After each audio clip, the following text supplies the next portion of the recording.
बहुत हुआ था कल और लास्ट टाइम जुआरी ब्रिज और some other bridge.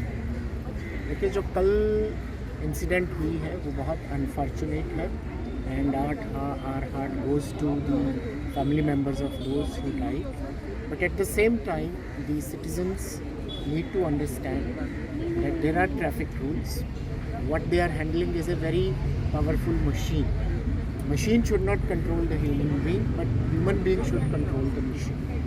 So there is a speed limit on certain stretches of road and citizens need to follow that. And this accident happened early wee hours of the morning around 1 o'clock when the traffic density is also very less. You cannot say that they were trying to cross somebody.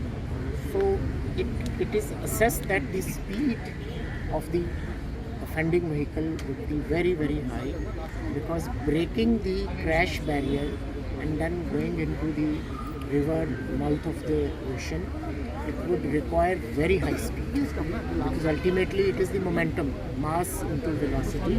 So speed would be very high of the vehicle to break that crash barrier.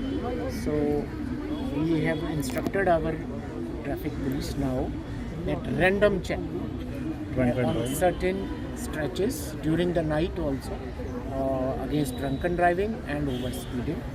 But ultimately, as I said earlier, the education at the school level, college level, most important family level, that family should tell young people that they should follow traffic rules.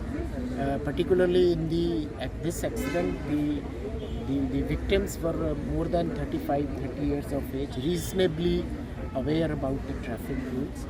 But every citizen need to follow traffic rules, and we are living in a society governed by law.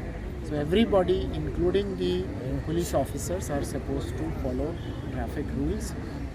Whenever we find that even our own policemen are not following the traffic rules, we take action against them, whether he or she is riding the two-wheeler without helmet, whether he or she is indulging in overspeeding. Recently, we have educated our own staff also to follow traffic rules, because one young police officer, he died in an accident on Mandvi River Bridge. So this problem is there, and we will definitely tackle it through education, through strict enforcement of traffic.